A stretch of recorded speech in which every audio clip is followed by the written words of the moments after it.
Adesso entriamo di brutto, Sa- facciamo un eccoci. coro alpino in tre. Eccoci qua, allora ci siamo, buonasera a tutti e benvenuti nello stand del Friuli Venezia Giulia, ultimo appuntamento di quest'oggi a cura di Udine Jazz. Di cosa parleremo? Parleremo di musica per la presentazione della 27esima edizione del Festival Udinese in programma dal 30 giugno al 13 luglio, ma sarà anche l'occasione per scoprire, per parlare di un libro che è stato realizzato, poi andremo a capire di che cosa si tratta. Qui con me abbiamo Gerlando Gatto, scrittore, Giancarlo Velisig, direttore artistico del festival, e Max De Tomasi, giornalista Rai e conduttore della trasmissione notturna di Radio Rai 1 Brasil Musica e Cultura dal Brasile contemporaneo. Ma per capire che cos'è Udine Jazz, io direi di far partire una clip video che riassume in 60 secondi la manifestazione.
Água pra encher, água pra manchar, água pra vazar a vida, água pra reter, água pra arrasar, água na minha comida, água pra encher, água pra manchar. E dopo le note suadenti io passerei direttamente la parola a Giancarlo Velisig, che vi introdurrà e vi accompagnerà nel prologo di questa 27esima edizione del festival, ma dal quale poi parleremo appunto anche del libro. La parola a Giancarlo Velisig. Grazie infinite di questa opportunità, di questo invito e di essere qui a Torino in questo babelico padiglione. Aggiungeremo le nostre voci, peraltro abbastanza roboanti, a questo sottofondo che comunque dà l'idea di una vitalità quantomeno non secondaria. Ho visto passare queste immagini un attimo fa, non posso non ricordare che tra i soggetti e gli artisti che abbiamo visto c'è stato qualche frame dedicato a Chris Cornell, che oggi è morto a 52 anni. Il leader dei Soundgarden, questo grandissimo cantante che abbiamo ospitato a Udine Jazz nel 2012 ed è scomparso oggi, ci ha lasciato veramente scioccati perché è stata così una fine improvvisa, per nulla annunciata. Ci tengo a dirlo perché l'ho visto passare tra i momenti veramente importanti di questo festival che 27 anni, lo dice la copertina.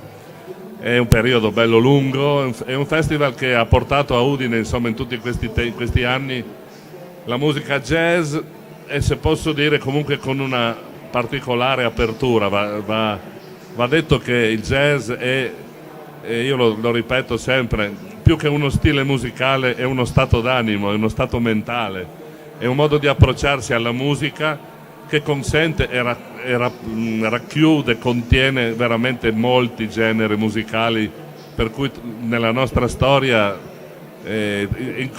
uno, se vuole ricostruire il nostro festival, insomma, potrà incontrare personaggi di generi molto diversi tra loro, ma accomunati da questa da questa volontà di incidere in maniera personale, improvvisando, portando delle cose proprio personali in un contesto musicale globale, qual è ormai, dopo più di un secolo di storia, il grande jazz.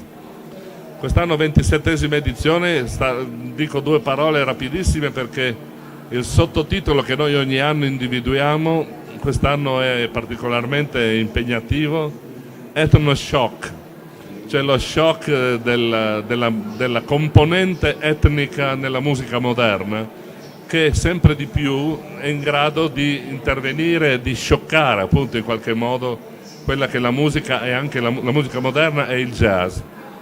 E nella fattispecie abbiamo allestito un programma che si sviluppa attraverso diverse giornate, anche in diverse location. Il festival ha da sempre una caratteristica di iniziare sul territorio, a Cervignano, a Tricesimo, sono località della nostra provincia, per poi approdare al capoluogo, a Udine, dove ci fermeremo per una settimana intera praticamente. E in questo viaggio avremo modo di ascoltare musiche che davvero possono dare un segno forte, e oggi sempre di più, come ascolterà chi avrà la bontà di venire, ma come dire, entrano sempre di più nella nostra musica, nella nostra quotidianità, e non a caso penso al seguito in qualche modo anche di quelli che sono flussi umani che sempre di più attraversano le nostre contrade e riempiono ai noi le nostre caserme o i nostri non lo so, qualcuno li chiama anche lager, io spero non sia così. Tant'è, fra l'altro, una cosa che voglio così segnalare: uno dei concerti del festival di quest'anno lo vorremmo, lo dico al condizionale perché non è semplice, ma stiamo lavorando per questo, per portarlo all'interno della caserma Cavarzerani di Udine, che è una caserma che molti italiani ricorderanno perché ci sono passati, viene da dire, milioni di italiani, perché il Friuli, come sapete, è stato sempre terra di caserme di confine chiuso, per cui moltissimi sono passati di lì. Adesso la caserma da diversi anni è chiusa, in disuso, ma da qualche tempo è stata in qualche modo riattata proprio per ospitare centinaia di persone, di profughi che vengono dal Pakistan, dall'Afghanistan, da diverse località sperdute del mondo, alla ricerca, come sappiamo, non certo di turismo, ma veramente alla ricerca di una soluzione positiva e una prospettiva per il loro futuro. Anche in questo senso il festival vorrebbe dare un segno forte, vorremmo riuscire a entrare in questa caserma e portare la musica come segno di ospitalità, come segno di opportunità di incontro e non purtroppo di scontro come talvolta accade. E ci sarà insomma, il programma io non credo sia il caso di starlo ad illustrare, se non con qualche nome che possiamo ricordare rapidamente. Ci saranno come sempre molti gruppi anche della nostra regione. Il nostro è un festival che promuove molto, cerca di farlo, i musicisti di casa nostra, che in questi 27 anni devo dire che hanno segnato veramente una traccia importante nel mondo del jazz italiano ed europeo. E anche quest'anno avremo i vari Kojanitz, Berzatti, Renato Strucchelli, Gaetano Valli, Vanessa Tagliabue, Mauro Tolini. E davvero avremo moltissimi gruppi di nostri musicisti, assieme ad artisti che vengono dal mondo, come vi ho detto. Possiamo citare, non so, Shabaka e The Ancestors, che hanno un'origine sudafricana miscelata con la cultura occidentale londinese, per cui ascolteremo delle canzoni tribali, dicevo prima, che ricordano, se vogliamo, la Graceland di Paul Simon, assieme ad un groove jazz molto tirato, come tipicamente accade a Londra, nella capitale inglese, quando si incontrano queste etnie, così come accade da moltissimo tempo. Oppure possiamo ricordare, ecco, una cosa, anche una novità: ci sarà Remo Anzovino con Roy Paci, che costituiscono un connubio nuovo realizzato attorno a un progetto filmico, cioè un mediometraggio dedicato a Muhammad Ali, Cassius Clay, che è stato musicato da Anzovino con il sostegno di Roy Paci e di una band e in questo caso sarà una prima nazionale. Avremo modo di vedere il film e ascoltare queste musiche realizzate da Anzovino. Poi, come non ricordare Adnan Yubran, musicista suonatore di oud, questo liuto africano magrebino che è così affascinante, è così duttile, è così adatto anche alla musica jazz. Oppure il grande, viene da dire il grande Mulatu Astat, che è stato il padre dell'Etio Jazz, questo jazz etiope che poi ha una caratteristica veramente riconoscibilissima nello scenario musicale del jazz e del jazz etnico, appunto. Oppure ancora avanti arriveremo poi a Bombino, questo musicista magrebino, Tuareg, che porta in giro da tempo questa musica che è un incrocio fra le musiche tribali e il rock e il blues, perché c'è una matrice magrebina nel deserto proprio nella musica dei Tuareg, così come quella dei Tinari Wen o di altri gruppi che hanno esportato poi nel loro viaggiare forzato negli Stati Uniti d'America questi ritmi, queste andature che poi hanno dato vita al blues, e quindi rendetevi conto un po' di cosa significa. E poi finiamo, ecco, e qui finiamo perché e uno si dirà: perché c'è qui Max De Tomassi? Perché finiremo questo viaggio etnico nelle etnie musicali del mondo approdando in una serata il 13 luglio, in una serata nel meraviglioso castello di Udine, con una serata dedicata al Brasile, che attraverso 3 spezzoni, con un'intratura di Letizia Felluga, che è una nostra musicista che però si sta dedicando con ottimi risultati a cantare e a proporre questo tipo di musica, e poi 2 grandi artisti brasiliani come Maria Gadù e poi il grande Toquinho, che chiuderà questa 13ª edizione. Max De Tomassi. Eccomi qua. Buonasera a tutti, buonasera. Voce più che nota e più che ascoltata. Grazie. Nelle nostre notti bianche, con le sue meravigliose musiche che ci propone dal meraviglioso Brasile.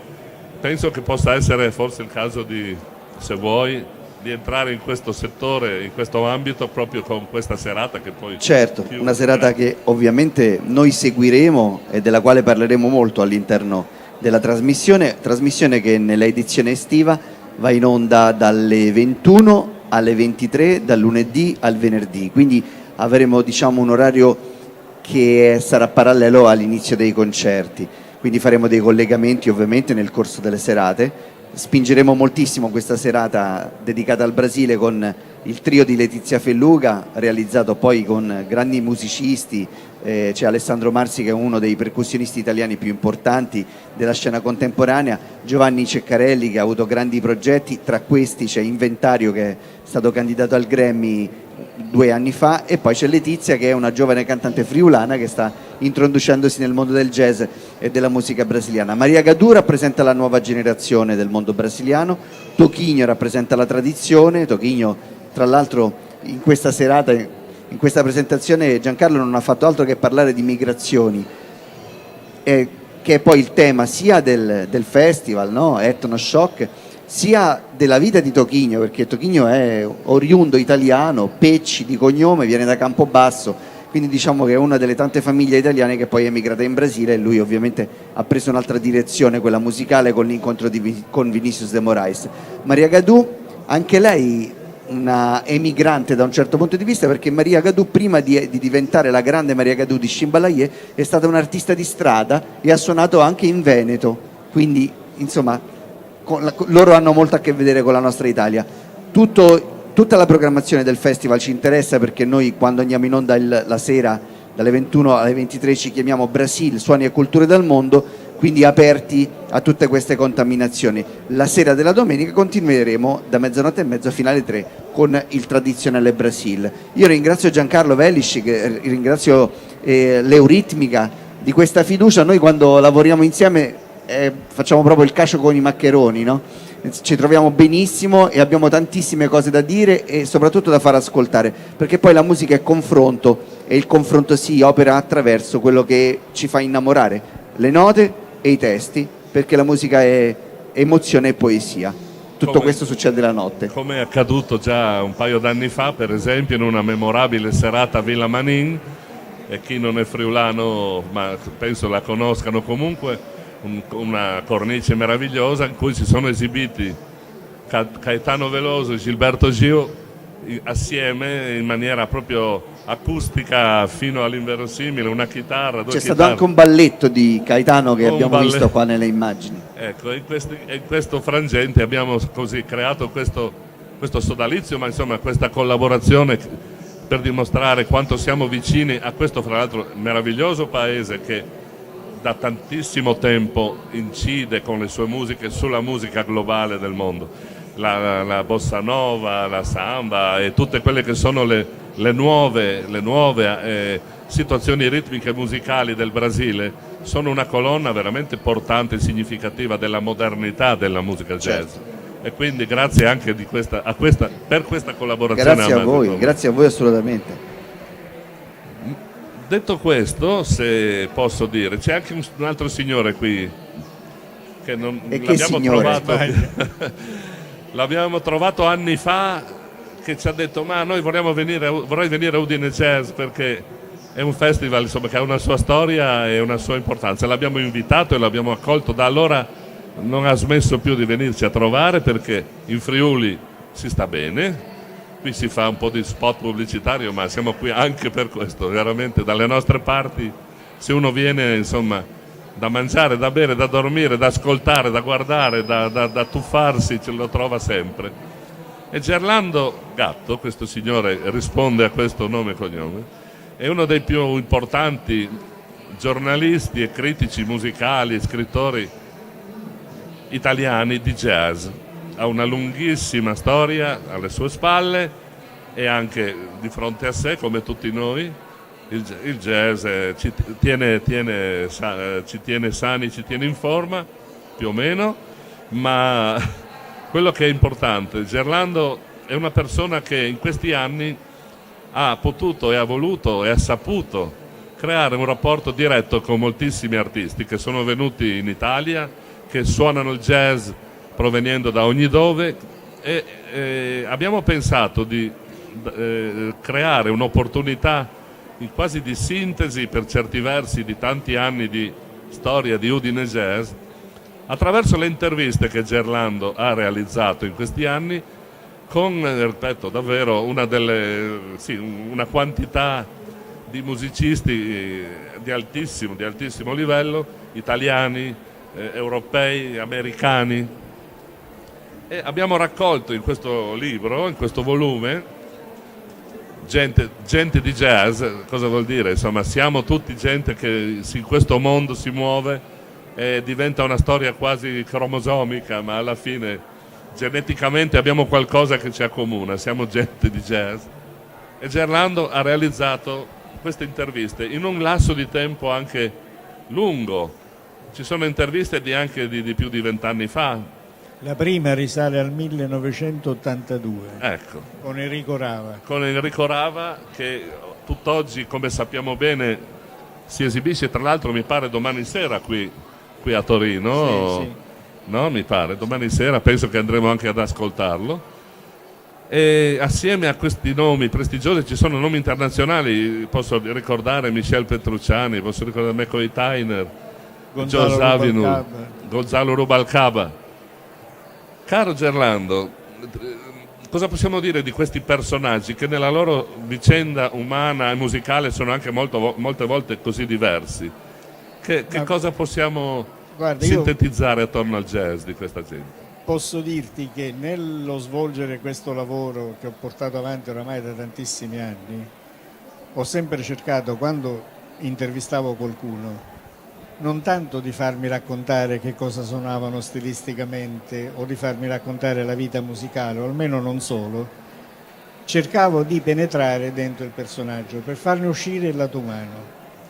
Ad esempio, nell'intervista a Paolo Fresu, che io conosco da tempo, ad un certo punto gli ho chiesto se lui piange quando ascolta musica, e questa non è una domanda scontata o usuale. E così ho cercato sempre di scandagliare il personaggio in modo da far uscire fuori il lato non solo artistico ma umano. Un altro esempio straordinario è Gonzalo Rubalcaba, che ho conosciuto nel 91 in Martinica e con cui dopo una settimana di frequentazione siamo diventati amici davvero, e ogni volta che viene in Italia mi viene a trovare. Un altro esempio straordinario è Gio Zawinul, che quando veniva a Roma e aveva tempo veniva sempre a casa a trovarmi. In una di queste visite incontrò mia madre, che ovviamente a stento parlava italiano, essendo siciliana, e non riesco a capire come hanno fatto a intendersi, però si sono intesi, e si sono intesi talmente bene che quando Gio Zawinul è tornato 2 anni dopo ed è entrato a casa, la prima cosa che mi ha chiesto è la mamma, e la mamma non c'era più purtroppo, quindi... E quindi anche parecchia umanità alla fin fine passa attraverso questi racconti. Sono 230 pagine più o meno, che tra l'altro ha nominato Paolo Fresu. Paolo Fresu ha voluto mandarci una sua breve prefazione, introduce questa raccolta di interviste, così poi come il dottor Fabio Turchini, nostro caro vecchio amico, ne ha fatto invece una postfazione, dando un po' una chiusura, un cappello a tutta a questo lavoro, per come è stato importante il festival nella nostra regione. È chiaro, non lo voglio e non lo posso dire io, che ne sono in qualche modo il motore, è stato, ma non è questo importante. Quello che è importante è che è un festival che è riuscito a creare un movimento, cioè, sono nati musicisti, sono nati altri festival, altre manifestazioni, e questo penso che sia fondamentale. Ci sono musicisti, caro Gerlando, per esempio, cosa puoi dirci del tuo ricordo? Hai citato Zawinul, ricordaci Michel Petrucciani. Io personalmente ero legato da un'amicizia profonda con Petrucciani, che ci ha lasciato molti anni fa. Il povero aveva problemi fisici evidenti, ma era riuscito a creare attorno alla sua sciagura, così purtroppo umana, una umanità che trasmetteva nella sua musica in maniera veramente incredibile. E non solo nella musica, io l'ho conosciuto anche molto bene di persona, immagino anche tu. Forse un ricordo di questa figura incredibile possiamo provare a spenderlo. C'è un episodio che mi è rimasto veramente scolpito. In Martinica, durante il Festival del Jazz, si aveva l'abitudine che, finiti i concerti, si andava in una di queste ville straordinarie, che lì ce ne sono tante, di gente che ha veramente tanti soldi, e così si passava la serata tutti assieme, musicisti, critici, giornalisti e quant'altro. E una sera in questo contesto c'erano sia Michel Petrucciani che Gonzalo Rubalcaba. Allora Gonzalo, naturalmente in ogni casa di questo non poteva mancare un bellissimo pianoforte a coda. Gonzalo si avvicinò al piano e cominciò così a strimbellare qualche nota. Petrucciani, appena lo sentì, si avvicinò, si sedette accanto e nacque qualcosa nacque una serata meravigliosa. Poesia in musica, perché alla fine questo è. Ma Petrucciani davvero riusciva, poi ecco, si sceglieva anche musicisti con cui collaborare ed esibirsi, che veramente hanno lasciato un segno indelebile. No, ma si erano conosciuti quella sera, capisci? Pazzesco. Non avevano mai suonato assieme, non sapevano quasi nulla l'uno dell'altro, eppure però è stato straordinario. Si è accesa la scintilla. Altra caratteristica, se possiamo dire, forse una banalità, ma insomma, del jazz è questo proprio, il fatto di mettere spesso assieme, senza nessun tipo di preconfezionamento, personaggi, personalità, culture che si trovano anche a suonare assieme, le famose anche così jam session, come si chiamano. Sono momenti in cui i musicisti hanno piacere di trovarsi su un palco con degli strumenti e suonare i loro strumenti senza necessariamente, ripeto, aver costruito un canovaccio precedentemente, ma proprio con il gusto di parlare, perché il jazzista vero si esprime con il suo strumento, non ha bisogno di parole. E questa è una cosa che davvero si avverte quando si è di fronte a grandi musicisti. Un altro episodio che mi piace raccontare è questo. Voi tutti conoscerete McCoy Tyner, che è uno dei più grandi pianisti del mondo, anche per aver militato tanti anni con John Coltrane. Eravamo al Festival di Molde in Norvegia e lui mi diede appuntamento per un certo orario, diciamo le 22:30. Bene, io andai lì a riceverlo alle 22:30, lui si presentò alle 22:33 e mi chiese scusa per i 3 minuti di ritardo. Cioè, fatelo questo discorso con alcuni musicisti italiani che vanno per la maggiore. Quindi vuol dire che, beh, insomma, sui musicisti, insomma, e la loro personalità e la loro storia umana sarebbe da scrivere. Anzi, io penso che questo possa essere il primo, perché no, di una lunga serie, perché questi non sono affatto tutti quelli che Gerlando ha incontrato e che Udine Jazz ha ospitato, assolutamente. Io posso raccontare vicende, se vogliamo, che sarebbe bello un giorno raccogliere qui su B.B. King, questo grandissimo musicista, un grandissimo signore, che però girava il mondo a suonare il suo blues raffinato e affabile, come posso dire, con una banda di delinquenti. Cioè, aveva dei musicisti che erano bravissimi, ma erano dei delinquenti. Un organizzatore di jazz, uno dice che forte, uno può scegliere, chiama, conosce questo.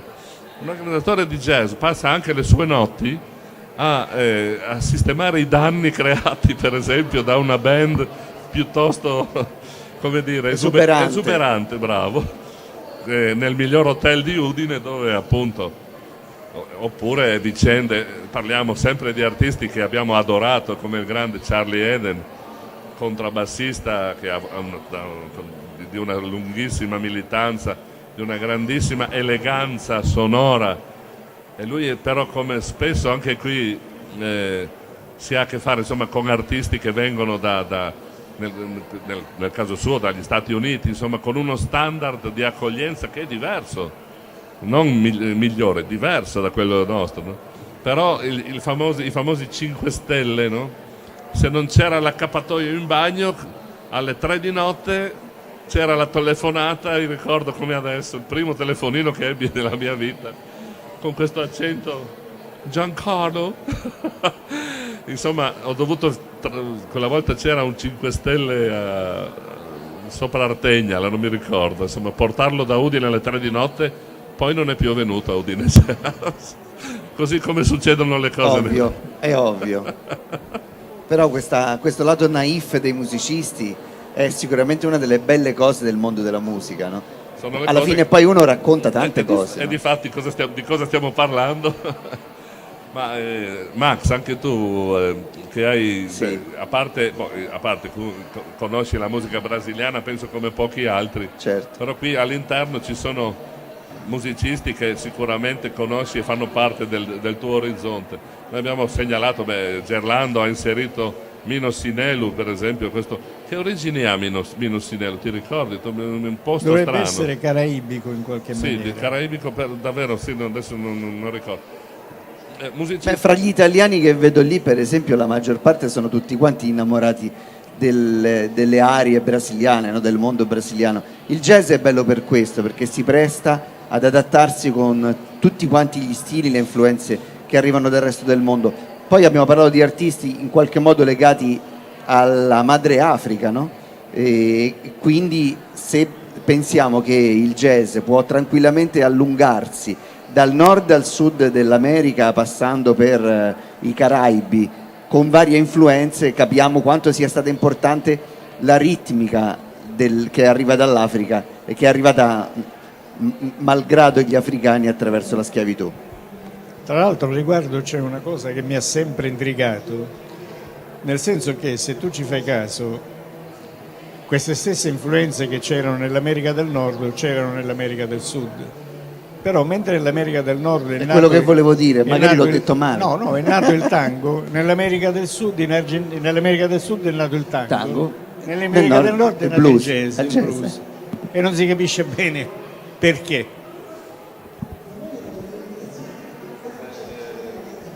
Quest'anno ci sono 2 ricorrenze anche importanti: i 100 anni di Thelonious Monk e i 50 anni dalla scomparsa di John Coltrane, musicisti che per chi Pesanti. segue e ama il jazz sono dei caposaldi,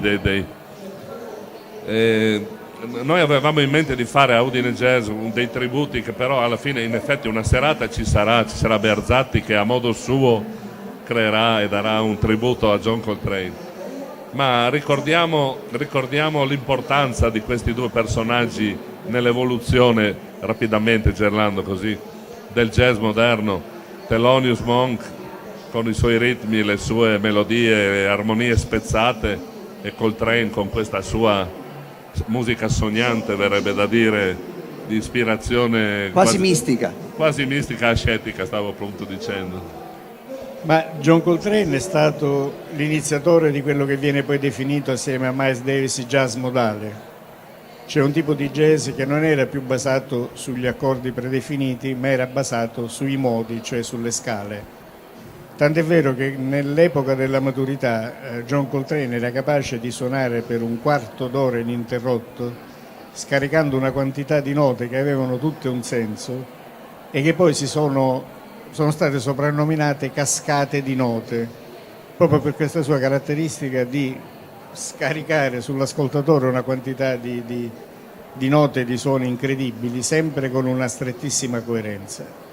Thelonious Monk invece è un capitolo assolutamente a sé stante, aveva una tecnica pianistica che qualsiasi cultore di musica classica definirebbe assurda, perché suonava con le dita dritte, così, non piegava le dita sulla tastiera, eppure è stato capace, proprio grazie a questo suo stile, di inventare, come diceva Giancarlo, una musica assolutamente nuova che ancora oggi si ascolta con innato piacere e che non è ascrivibile a nessun tipo di stile di jazz. Thelonious Monk e Thelonious Monk, punto.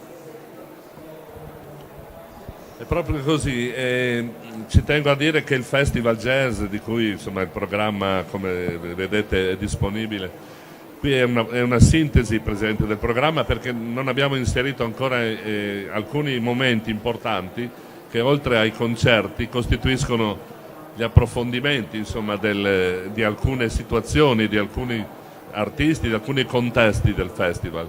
Avremo un seminario, un workshop di batteria di Roberto Gatto, che non è parente, ma anche se è romano, anche lui è comunque grandissimo numero. Io non sono romano, Eccolo là. no, non Anche facciamo confusione. Sono due gatti di due regioni diverse. Completamente È diverse. come quando vengono in Friuli a dire voi lassù trentini oppure no, veneti, e noi scusa, chiedo umilmente scusa.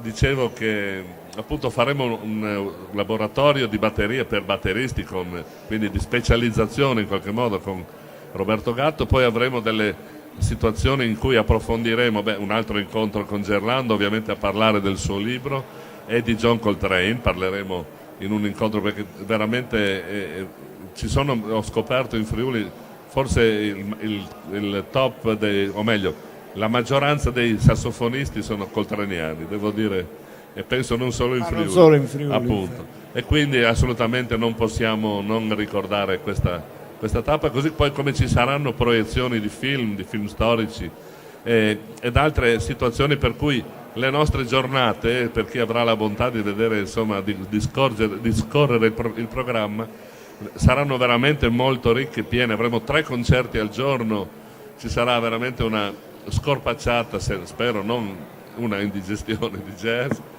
in una città che comunque dopo tanti anni, insomma, il jazz lo ha finalmente accolto tra i suoi momenti più significativi. È da tanto tempo l'evento che apre l'estate friulana dei grandi festival, e quindi rivendichiamo, insomma, con orgoglio e con piacere questa nostra caratterisca.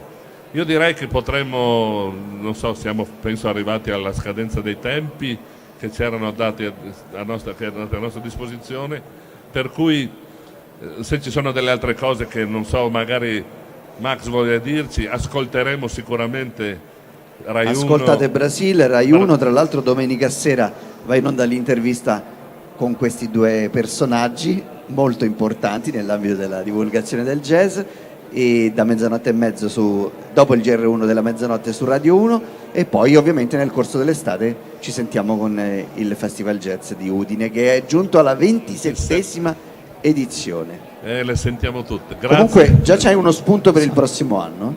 Cioè? Panamericana. Va bene, ci stiamo. Bene. Grazie dell'attenzione, a presto. Grazie. Grazie a voi di essere venuti. E ricordiamo, prima Grazie. di chiudere, che potrete trovare in vendita qui il libro appunto di cui abbiamo appena finito di parlare, Gente di Jazz.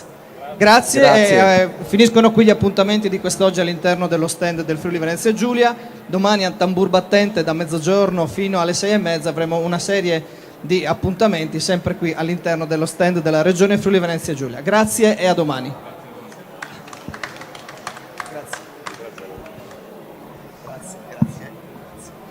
I microfoni restituirli a chi deve. Grazie. Microfoni recuperati. Grazie mille. Mi sento sono ancora aperti.